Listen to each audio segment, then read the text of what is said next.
The older I get, the more I'm realizing I'm becoming more and more obsessed with tiny graphics. I'm currently over 120 hours in Unicorn Overlord, and I can't get enough. But while playing the game, I realized, man, maybe the reason why I'm so hooked to this little tactical JRPG from vanillaware, is simply because I like looking at tiny graphics. So I started to think about the games I've played over the decades of playing video games.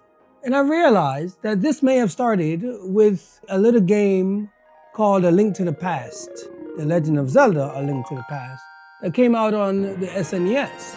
Because I think that was the first time I realized that these game devs can make beautiful, beautiful worlds using beautiful, tiny little pixels to create beautiful, tiny little things. Fast forward a couple of decades, and I've grown very fond of games like Pikmin, which takes place in a backyard, many objects of tiny proportions.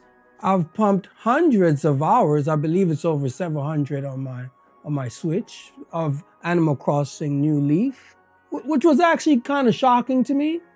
And for years, I never understood why I put so many hours into Animal Crossing.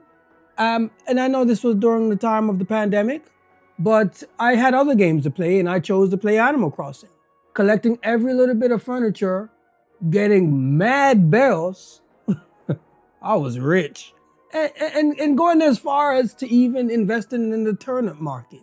I was looking up prices online and making deals. And all those hours was just to acquire as many little tiny objects as I could.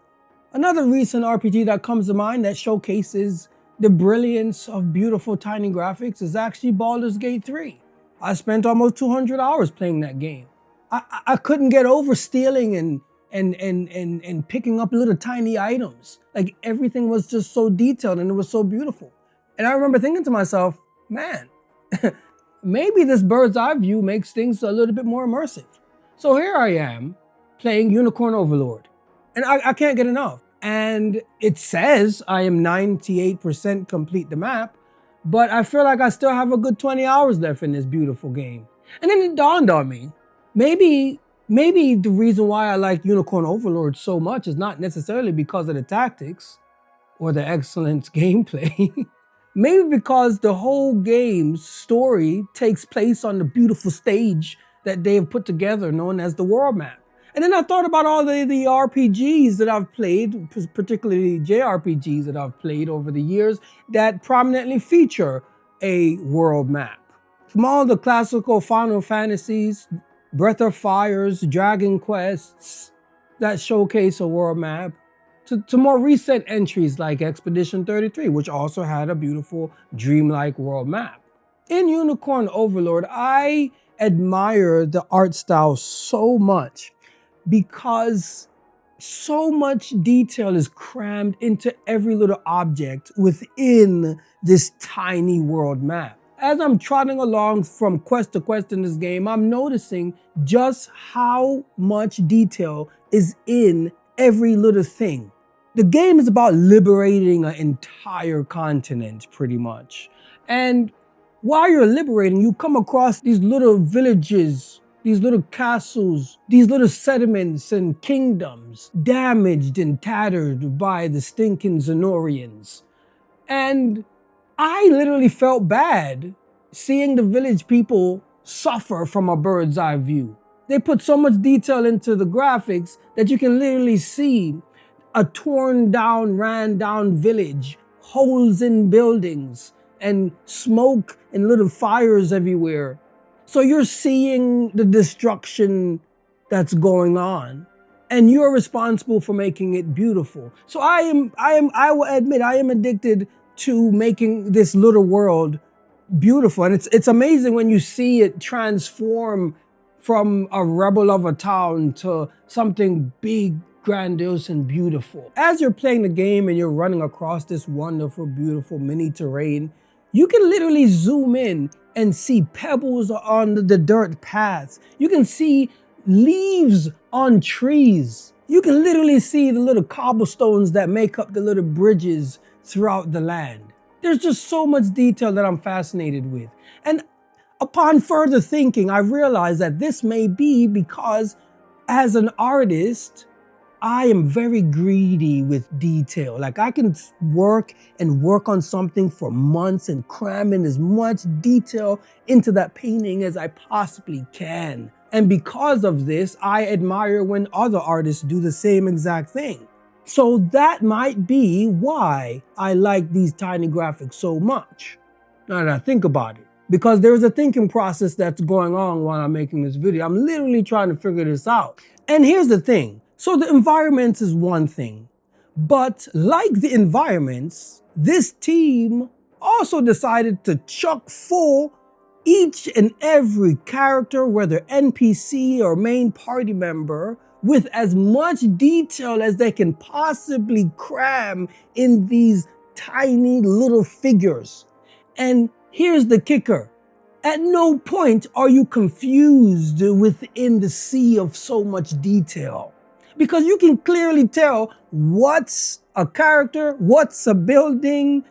Everything is just nice and distinct. And it's the art style that's doing it. And it's really clever because the main battles and the main story exposition of the game is presented in a full scale type of way. So characters stand about 6 or 7 heads high. I got kids.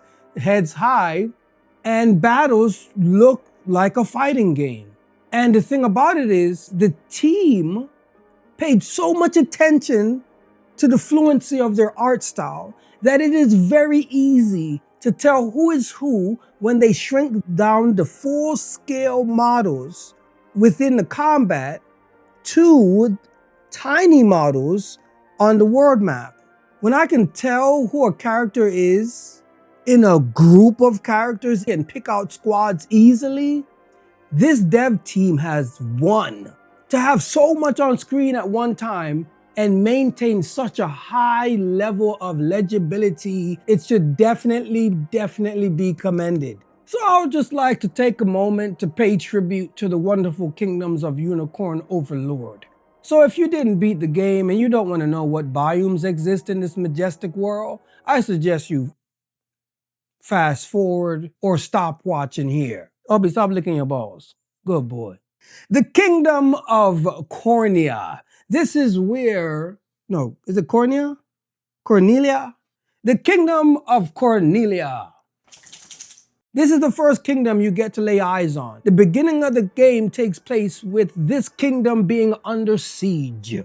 This is where the royal family of the protagonist resides or once resided. And this kingdom makes a great debut for the other kingdoms to come. This kingdom starts you out near a port. This port has these magnificent little tiny boats next to a magnificent tiny harbor. Not too far from this harbor are these wonderful little trees, little pine trees that are so adorable that you have to take them seriously. The kingdom of Dragonhold. The kingdom of Darkenhold. This kingdom is amazing. Fantastic. This is the first time in the game where I was introduced to a new biome. For some reason, I thought the whole game would be foresty. I tend to not watch trailers before playing a game. I maybe watch a tease, but I pretty much make up my mind and just buy based off of what the developer has done in the past. So it was a no-brainer I was gonna get Unicorn Overlord.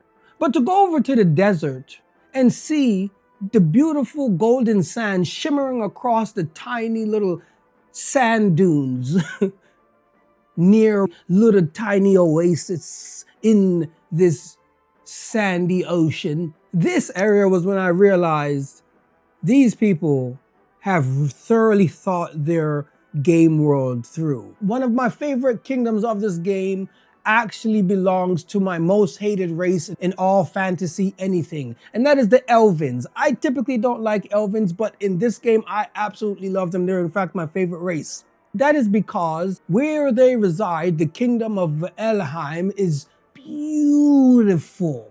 The place looks like a carpet of little miniature trees.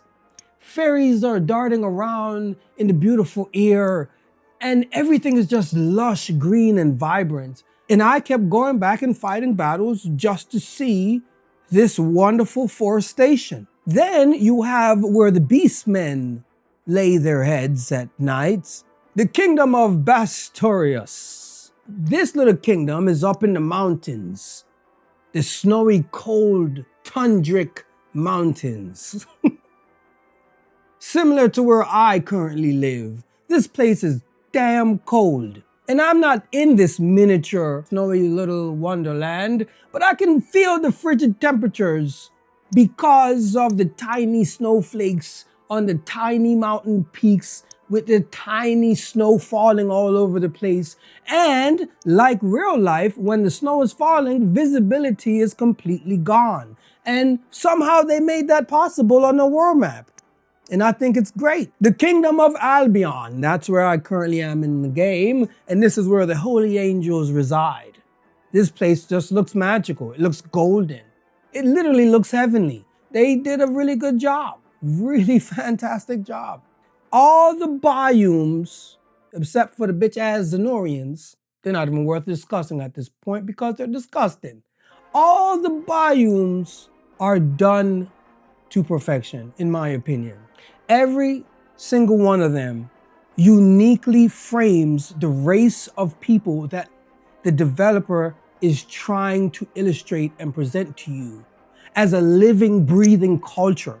The land literally adds to this. And as an artist, I really appreciate this. I always say, you got to be inspired to create, to be inspired to create again. It's a cycle. So paying attention to tiny little worlds like the world in Unicorn Overlord is a must for my progression as an artist. Speaking of art, if you would like to see my work, you can head over to my website, jahbu.com. I have a small selection of work over there, and I would love to know what you think. If you're on social media, just follow me on JAHBU_ART, Jabu_art. I am pretty much only on Instagram. I can't deal with TikTok anymore, man. Until next time, my wonderful people, play games with mini worlds and world maps. You feel like a god. One love. Peace.